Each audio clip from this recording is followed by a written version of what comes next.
अस्सलाम वालेकुम, सत श्री अकाल, आदाब।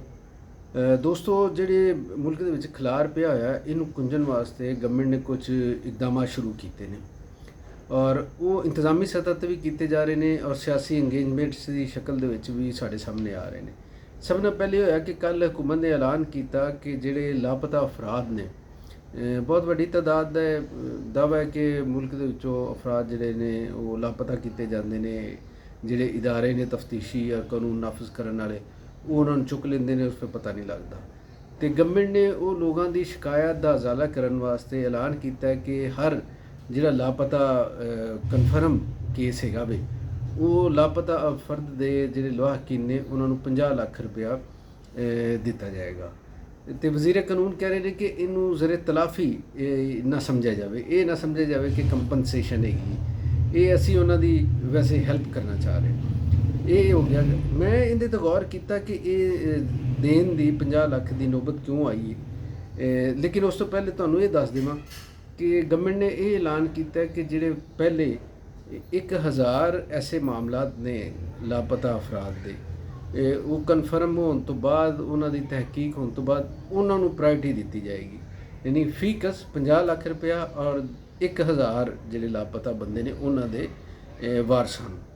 ਅਤੇ ਗਵਰਨਮੈਂਟ ਇਹਦੇ ਵਿੱਚ ਮੇਰਾ ਖਿਆਲ ਹੈ ਕਿ ਜੋ ਗਵਾਦਰ ਦੇ ਵਿੱਚ ਧਰਨਾ ਦਿੱਤਾ ਜਾ ਰਿਹਾ ਮਹਾਰੰਗ ਬਲੋਚ ਦਾ ਅਤੇ ਲੋਕਾਂ ਦਾ, ਇਹਨੂੰ ਪੇਸ਼ ਨਜ਼ਰ ਰੱਖ ਕੇ ਗਵਰਨਮੈਂਟ ਨੇ ਫੈਸਲਾ ਕੀਤਾ ਹੈ।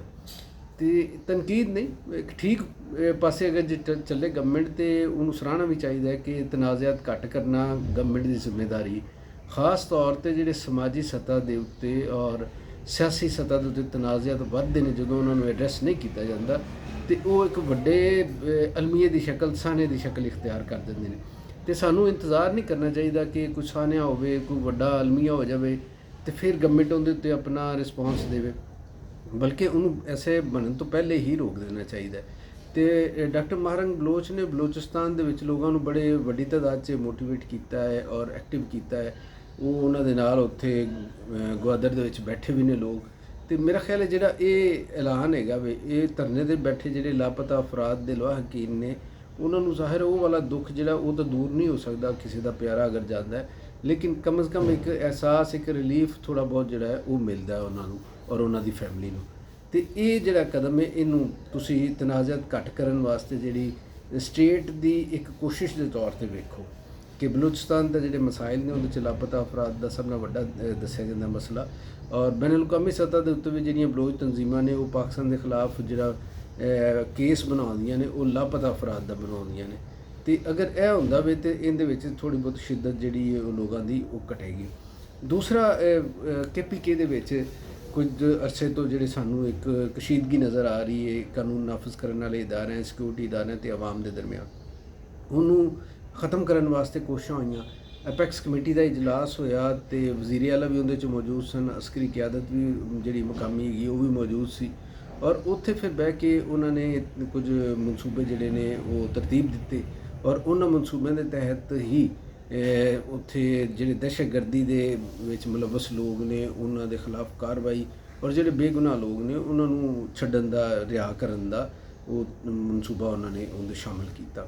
ਅਤੇ ਇਹ ਚੀਜ਼ਾਂ ਅੱਗੇ ਵਧ ਰਹੀਆਂ ਨੇ। ਇਹਦੇ ਨਾਲ ਇੱਕ ਤਾਂ ਫਰਕ ਇਹ ਪੈ ਰਿਹਾ ਕਿ ਜਿਹੜੀ ਸੂਬਾਈ ਹੁਕੂਮਤ ਹੈ ਉਹਦੇ ਬਾਰੇ ਜਿਹੜਾ ਤਾਸੁਰ ਸੀ ਕਿ ਉਹ ਬਿਲਕੁਲ ਸਟੇਟ ਦੇ ਅਗੇਂਸਟ ਜਾ ਕੇ ਕੁਝ ਫੈਸਲੇ ਕਰੇਗੀ ਜਾਂ ਅਗੇਂਸਟ ਜਾ ਰਹੀ, ਉਹਦੇ ਵਿੱਚ ਕਮੀ ਆ ਰਹੀ ਉਹਨਾਂ ਚੀਜ਼ਾਂ ਦੇ ਵਿੱਚ। ਅਤੇ ਇੱਕ ਲਾਇਜ਼ਨ ਔਰ ਜਿਹੜਾ ਉਹਨਾਂ ਦੇ ਵਿੱਚ ਕੋਆਰਡੀਨੇਸ਼ਨ ਹੈ, ਉਹਦੀ ਰਫਤਾਰ ਅਗਰਚੇ ਸਲੋ ਹੈ ਲੇਕਿਨ ਉਹ ਵੱਧ ਰਹੀ ਹੈ। ਅਤੇ ਇੰਝ ਹੀ ਹੋਣਾ ਚਾਹੀਦਾ। ਹਕੂਮਤ ਔਰ ਜਿਹੜੇ ਰਿਆਸਤ ਦੇ ਇਦਾਰੇ ਨੇ ਇਹ ਇੱਕ ਦੂਸਰੇ ਦੇ ਨਾਲ ਮਿਲ ਕੇ ਹੀ ਚੱਲਦੇ ਨੇ ਅੱਗੇ। ਅਤੇ ਇਹਨੂੰ ਅਗਰ ਇਸ ਰਫਤਾਰ ਨੂੰ ਤੁਸੀਂ ਗੇਜ ਕਰੋ ਤਾਂ ਤੁਹਾਨੂੰ ਅੰਦਾਜ਼ਾ ਹੋਏਗਾ ਕਿ ਸ਼ਾਇਦ ਤਹਿਰੀਕ ਇਨਸਾਫ ਦੇ ਨਾਲ ਜਿਹੜੇ ਮੁਜ਼ਾਕਰਾਤ ਚੱਲਣ ਦੀਆਂ ਗੱਲਾਂ ਹੋ ਰਹੀਆਂ, ਉਹਦੇ ਵਿੱਚ ਵੀ ਕਿਤੇ ਨਾ ਕਿਤੇ KPK ਦੇ ਵਿੱਚ ਜਿਹੜਾ ਹਕੂਮਤ ਦਾ ਔਰ ਇਦਾਰਿਆਂ ਦਾ ਤਾਵਨ ਹੈ ਇੱਕ ਦੂਸਰੇ ਦੇ ਨਾਲ, ਉੱਥੋਂ ਸ਼ਾਇਦ ਹੀ ਇਹ ਕੋਈ ਐਸੀ ਪੁੰਗਰ ਫੁੱਟੀ ਹੈ ਅਤੇ ਜਿਹੜੀ ਨੈਸ਼ਨਲ ਲੈਵਲ 'ਤੇ ਜਾ ਕੇ ਦੋਵਾਂ ਦੇ ਦਰਮਿਆਨ ਜਿਹੜੀ ਕਸ਼ੀਦਗੀ ਉਹਦੇ ਵਿੱਚ ਕਮੀ ਦਾ ਬਾਇਸ ਬਣ ਰਹੀ। ਅਤੇ ਪੋਜ਼ੀਟਿਵ ਇੱਕ ਕਨਫਲਿਕਟ ਰੈਜ਼ੋਲੂਸ਼ਨ ਵੱਲ ਇਹ ਵੀ ਇੱਕ ਕਦਮ ਦੇ ਤੌਰ 'ਤੇ ਤੁਸੀਂ ਵੇਖੋ ਇਹਨੂੰ। ਅਤੇ ਤੀਸਰੀ ਗੱਲ ਜਿਹੜੀ ਉਹ ਖਾਸੀ ਇੱਕ ਹੋਰ ਐਂਗਲ ਨਾਲ ਹੈਗੀ ਕਿ ਇਸਲਾਮਾਬਾਦ ਦੇ ਵਿੱਚ ਜਿਹੜਾ ਜਮਾਤ ਇਸਲਾਮੀ ਦਾ ਧਰਨਾ ਹੈ ਉਹਨੂੰ 1 ਹਫ਼ਤਾ ਹੋ ਗਿਆ। ਉਸ ਧਰਨੇ ਦੇ ਵਿੱਚ ਨਾ ਤਾਂ ਖੈਬਰ ਪਖਤੂਨਖਵਾ ਵਾਲੇ ਹਾਲਾਤ ਹੈਗੇ ਨੇ, ਨਾ ਗਵਾਦਰ ਦੇ ਵਿੱਚ ਬਲੋਚਿਸਤਾਨ ਵਾਲੇ ਹਾਲਾਤ ਹੈਗੇ ਨੇ। ਇਹ ਜ਼ਿਆਦਾ ਪੁਰਅਮਨ ਵੀ ਹੈਗਾ ਵੇ। ਇਹਦੇ ਜਿਹੜੇ ਮੁਤਾਲਬਾਤ ਨੇ ਉਹ ਵੀ ਮੁਖਤਲਿਫ ਨੇ, ਅਵਾਮੀ ਸਤ੍ਹਾ ਦੇ ਹੈਗੇ ਨੇ ਕਿ ਮਹਿੰਗਾਈ ਘੱਟ ਕੀਤੀ ਜਾਵੇ, ਬਿਜਲੀ ਦੇ ਬਿੱਲਾਂ ਦੇ ਵਿੱਚ ਜਿਹੜੇ ਇਜ਼ਾਫੇ ਕੀਤੇ ਨੇ ਉਹ ਘੱਟ ਕੀਤੇ ਜਾਣ। ਇਹਦੇ ਵਿੱਚ ਕੋਈ ਤਸ਼ੱਦਦ ਦਾ ਨਹੀਂ ਹੈਗਾ, ਕੋਈ ਧਮਕੀ ਨਹੀਂ ਹੈਗੀ ਇਸ ਧਰਨੇ ਦੇ ਵਿੱਚ ਜਿਹੜੀ ਜਮਾਤ ਇਸਲਾਮੀ ਨੇ ਦਿੱਤੇ ਨੇ। ਔਰ ਉਹਦੀ ਲੀਡਰਸ਼ਿਪ ਜਿਹੜੀ ਉਹ ਚੰਗੇ ਤਰੀਕੇ ਦੇ ਨਾਲ ਗਵਰਨਮੈਂਟ ਦੇ ਨਾਲ ਗੱਲ ਵੀ ਕਰਨ ਡਈ। ਅਗਰਚੇ ਗਵਰਨਮੈਂਟ ਹਾਲੇ ਉਹ ਉਸ ਪਾਸੇ ਨਹੀਂ ਆ ਰਹੀ, ਲੇਕਿਨ ਅੰਗੇਜ ਹੋਈ ਹੈ ਬਿਲਕੁਲ। ਔਰ ਉਹਦੇ ਜ਼ਿੰਮੇਦਾਰ ਧਰਨੇ ਦੇ ਜਿਹੜੇ ਜ਼ਿੰਮੇਦਾਰ ਨੇ ਉਹਨਾਂ ਨਾਲ ਜਾ ਕੇ ਜਮਾਤ ਇਸਲਾਮੀ ਦੀ ਲੀਡਰਸ਼ਿਪ ਦੇ ਨਾਲ ਗੱਲ ਵੀ ਕਰ ਰਹੇ ਨੇ। ਉਹਨਾਂ ਨੇ ਹਾਫਿਜ਼ ਨਈਮੁਰ ਰਹਿਮਾਨ ਦੇ ਨਾਲ ਵੀ ਰਾਬਤੇ ਕੀਤੇ, ਲਿਆਕਤ ਬਲੋਚ ਦੇ ਨਾਲ ਰਾਬਤੇ ਕੀਤੇ, ਦੂਸਰੇ ਜਿਹੜੀ ਲੀਡਰਸ਼ਿਪ ਉੱਤੇ ਉਹਨਾਂ ਨੇ ਮੁਜ਼ਾਕਰਾਤ ਵਾਸਤੇ ਨਾਮਜ਼ਦ ਕੀਤੀ, ਉਹਨਾਂ ਦੇ ਨਾਲ ਵੀ ਰਾਬਤੇ ਹੋ ਰਹੇ। ਲੇਕਿਨ ਇਹਦੇ ਬਾਰੇ ਕਿਹਾ ਜਾ ਰਿਹਾ ਹੈ ਕਿ ਇੱਕ ਹਫ਼ਤਾ ਹੋ ਗਿਆ ਔਰ ਕੋਈ ਨਜ਼ਰ ਨਹੀਂ ਆ ਰਿਹਾ ਕਿ ਅਗਲੇ 2-3 ਦਿਨ ਦੇ ਵਿੱਚ ਧਰਨਾ ਖਤਮ ਹੋ ਜਾਵੇ। ਜਮਾਤ ਇਸਲਾਮੀ ਵਾਲੇ ਧਰਨੇ ਦੀ ਮੈਂ ਗੱਲ ਕਰਨਾ ਭਾਈ, ਇਸਲਾਮਾਬਾਦ 'ਚ ਜਿਹੜਾ ਹੋਇਆ। ਅਤੇ ਕੀ ਵਜ੍ਹਾ ਹੈ? ਇੱਕ ਪਾਸੇ ਹਕੂਮਤ ਕਹਿ ਰਹੀ ਕਿ ਅਸੀਂ ਰਿਲੀਫ ਦੇਣਾ ਚਾਹੁੰਦੇ ਹਾਂ, ਬਿੱਲਾਂ ਦੇ ਵਿੱਚ ਰਿਲੀਫ ਦੇਣਾ ਚਾਹੁੰਦੇ ਹਾਂ, ਮਹਿੰਗਾਈ ਘੱਟ ਕਰਨਾ ਚਾਹ ਰਹੇ। ਅਤੇ ਜੇ ਦੇਣਾ ਚਾਹੁੰਦੇ ਨੇ ਤਾਂ ਫਿਰ ਜਮਾਤ ਇਸਲਾਮੀ ਦਾ ਧਰਨਾ ਕਿਉਂ ਲਮਕਾਇਆ? ਇਹ ਮੇਰੇ ਜ਼ਿਹਨ 'ਚ ਸਵਾਲ ਕਿਸੇ ਨੇ ਪਾਇਆ, ਅਤੇ ਜਿਹਨੇ ਸਵਾਲ ਪਾਇਆ ਮੈਂ ਉਹਦੇ ਵੱਲੋਂ ਹੀ ਇਹ ਗੱਲ ਕਰਨ ਡਿਆ। ਉਹਦਾ ਇਹ ਖਿਆਲ ਹੈ ਕਿ ਜਮਾਤ ਇਸਲਾਮੀ ਨੂੰ ਹਕੂਮਤ ਵਰਤਣਾ ਚਾਹੁੰਦੀ। ਹਕੂਮਤ ਨੂੰ ਪਤਾ ਲੱਗ ਗਿਆ ਕਿ ਉਹਦੇ ਖਿਲਾਫ ਲੋਕਾਂ ਦਾ ਜਿਹੜਾ ਗੁੱਸਾ ਔਰ ਇਸ਼ਤਿਆਲ ਹੈ ਮਹਿੰਗਾਈ ਵਧਣ 'ਤੇ ਬਿਜਲੀ ਦੇ ਬਿੱਲਾਂ 'ਚ ਇਜ਼ਾਫੇ ਉਹ ਬਹੁਤ ਜ਼ਿਆਦਾ ਹੈ। ਅਤੇ ਅਗਰ ਉਹ ਕਿਸੇ ਐਸੇ ਜਮਾਤ ਨੂੰ ਇਜਾਜ਼ਤ ਦਿੰਦੇ ਇਸਲਾਮਾਬਾਦ ਦੇ ਵਿੱਚ ਧਰਨੇ ਦੀ, PTI ਦੀ ਗੱਲ ਕਰ ਲੈਂਦੇ, ਅਤੇ ਉਹਦੇ ਵਿੱਚ ਐਸੇ ਤਸ਼ੱਦਦ ਪਸੰਦ ਅਨਾਸਰ ਸ਼ਾਮਲ ਹੋ ਸਕਦੇ ਸਨ ਜਿਹੜੇ ਇਹਨੂੰ ਬਹੁਤ ਜ਼ਿਆਦਾ ਹਾਲਾਤ ਨੂੰ ਖਰਾਬ ਕਰ ਦਿੰਦੇ, ਹਕੂਮਤ ਵਾਸਤੇ ਮੁਸ਼ਕਿਲਾਤ ਪੈਦਾ।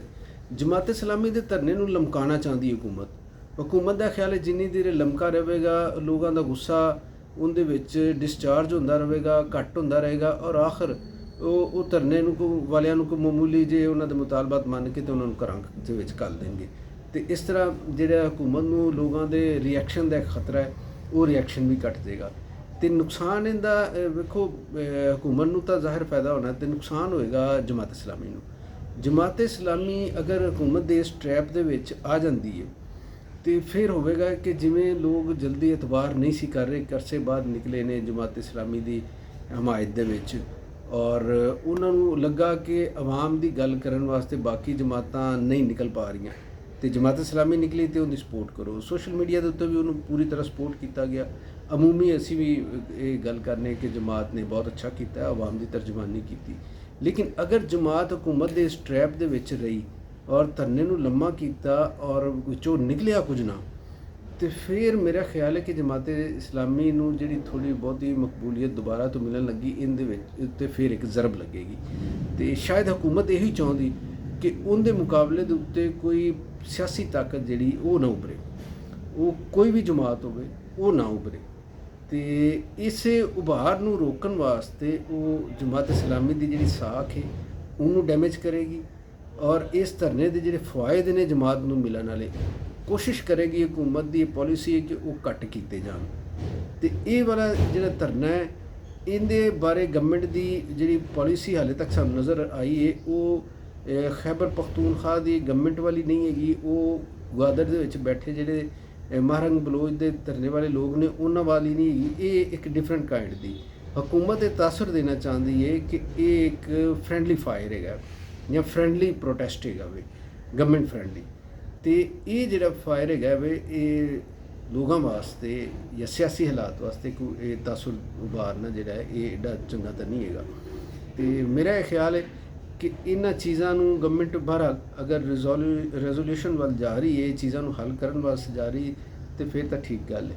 ਲੇਕਿਨ ਇਹਦੇ ਵਿੱਚ ਅਗਰ ਹਕੂਮਤ ਦੇ ਅੰਦਰ ਕਿਸੇ ਹਲਕੇ ਦਾ ਜਾਂ ਕਿਸੇ ਹਕੂਮਤੀ ਮੈਂਬਰ ਦਾ ਇਹ ਖਿਆਲ ਹੈ ਕਿ ਉਹ ਸਿਆਸੀ ਜਮਾਤਾਂ ਨੂੰ ਜਾਂ ਸਿਆਸੀ ਕਾਇਦੀਨ ਨੂੰ ਚੀਟ ਕਰਕੇ ਅਤੇ ਵਕਤ ਕੱਢੇਗੀ, ਅਤੇ ਮੇਰਾ ਖਿਆਲ ਹੈ ਕਿ ਇਹ ਇੱਕ ਬੁਹਰਾਨ ਨੂੰ ਟਾਲਣ ਵਾਲੀ ਗੱਲ ਤਾਂ ਹੋ ਸਕਦੀ, ਬੁਹਰਾਨ ਨੂੰ ਖ਼ਤਮ ਨਹੀਂ ਕੀਤਾ ਜਾ ਸਕਦਾ। ਅਤੇ ਇਹ ਇੱਕ ਮਾਰੂਜ਼ੀ ਜਿਹਾ ਇੱਕ ਤਜਜ਼ੀਆ ਸੀ ਇਹਨਾਂ ਹਾਲਾਤ ਦਾ ਕਿ ਹਕੂਮਤ ਜਨਾਬ ਇਸ ਜਿਹੜੇ ਕਨਫਲਿਕਟ ਔਰ ਸਾਡੇ ਸਾਹਮਣੇ ਮਸਾਇਲ ਪੈਦਾ ਹੋਏ ਨੇ ਪੂਰੇ ਮੁਲਕ ਦੇ ਵਿੱਚ, ਔਰ ਯਕਦਮ ਉਹਨਾਂ ਦੀ ਸ਼ਿੱਦਤ ਦੇ ਵਿੱਚ ਇਜ਼ਾਫਾ ਨਜ਼ਰ ਆ ਰਿਹਾ, ਉਹਨੂੰ ਖ਼ਤਮ ਕਰਨ ਵਾਸਤੇ ਕੀ ਕੁਝ ਕਰਨ ਲਈ। ਅਤੇ ਜੀਂਦੇ ਰਹੋ, ਵਸਦੇ ਰਹੋ।